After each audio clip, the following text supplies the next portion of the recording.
Supreme court में आज की सुनवाई पूरी हो गई और सभी पक्षों की दलीलें सुनने के बाद सुप्रीम कोर्ट ने लिखित में सभी पक्षों से लिखित में जवाब मांगा है और 13 अगस्त के दिन यानी गुरुवार को सुप्रीम कोर्ट इस मामले में अपना फैसला सुनाएगी।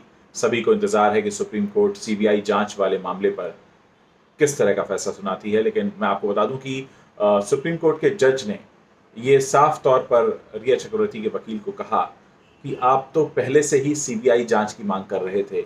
यहाँ तक कि आज आपने जो एक नया एफिडेविट फाइल किया है उसमें भी आपने कहा है कि सीबीआई जांच देनी हो तो दे दो, लेकिन बिहार सरकार के कहने पर नहीं जाना चाहिए क्योंकि आपको लग रहा है बिहार सरकार राजनीति कर रही है। दूसरी तरफ राजपूत परिवार के जो वकील हैं वो ये तर्क देते नजर आए कि जब शिकायतकर्ता बिहार में रहते हैं और जहां पर घटना हुई वहां पर कोई एफआईआर दर्ज हुई ही नहीं, ऐसे में अगर सिर्फ एक ही एफआईआर दर्ज होती है तो बिहार पुलिस को पूरा हक है इस पूरे मामले की जांच करने का। और अगर उन्होंने अब आज सीबीआई जांच की मांग भी की है तो ऐसा कोई ना तो राजनीतिक दबाव है ना किसी तरीके का दबाव है, बल्कि उन्होंने एक लीगल प्रोसेस को फॉलो किया है। केंद्र सरकार के जो वकील हैं सॉलिसिटर जनरल तुषार मेहता, उन्होंने साफ कहा कि महाराष्ट्र सरकार के अंदर कोई भी जांच पड़ताल के आदेश दिए ही नहीं गए। मुंबई पुलिस ने कोई एफआईआर तक दर्ज नहीं की। ऐसे में मुंबई पुलिस ने जो भी जांच की है वो अमान्य है। और उन्होंने ये भी कहा कि आपने जो ये सील बंद लिफाफे में जो रिपोर्ट दी है 56 गवाहों के जिसमें आपने जिक्र किया है वो भी मान्य नहीं है, क्योंकि आपने तो कोई एफआईआर ही दर्ज नहीं की। ऐसे में जांच कैसे मान्य हो सकती है। और केस ट्रांसफर की बात भी नहीं बनती, क्योंकि जब केस दर्ज ही नहीं हुआ महाराष्ट्र में तो ट्रांसफर कहाँ से होगा, क्योंकि ना तो कोई जांच की गई। और एक ये भी सवाल उठाया गया कि अभी तक मुंबई पुलिस यही तय नहीं कर पाई है कि रिया आरोपी हैं या पीड़िता हैं। ये बहुत सारे इस तरीके की दलीलें दी गई, कई घंटे तक ये बहस चली और अब इंतज़ार है गुरुवार का, जबकि सुप्रीम कोर्ट इस मामले में अपना फैसला सुनाएगी।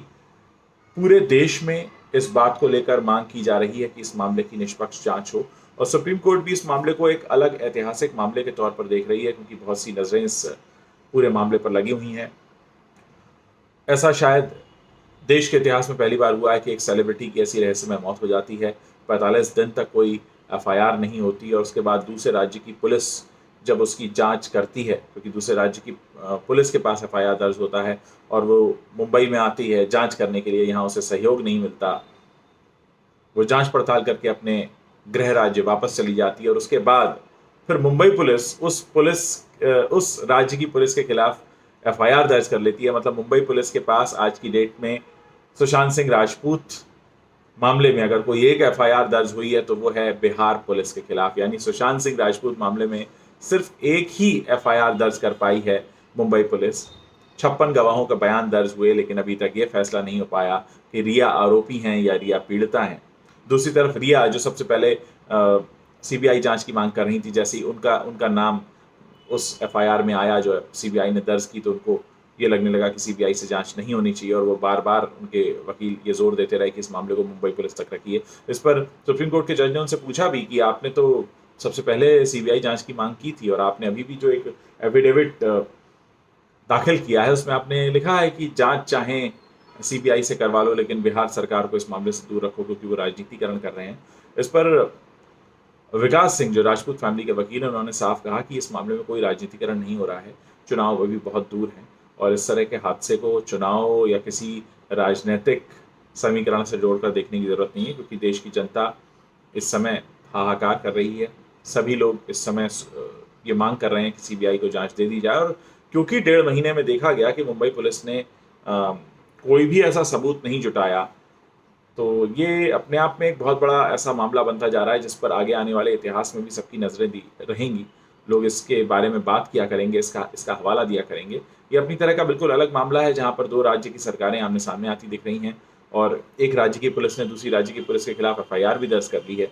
अभी तक इतनी लंबी चली जांच पड़ताल के बाद मुंबई पुलिस ये फैसला नहीं कर पाई कि इसमें वो रिया को आरोपी बनाए या पीड़िता बनाए। तो कुछ हद तक मामला काफ़ी घुमा हुआ है कानूनी पेचों को अगर हम देखें तो।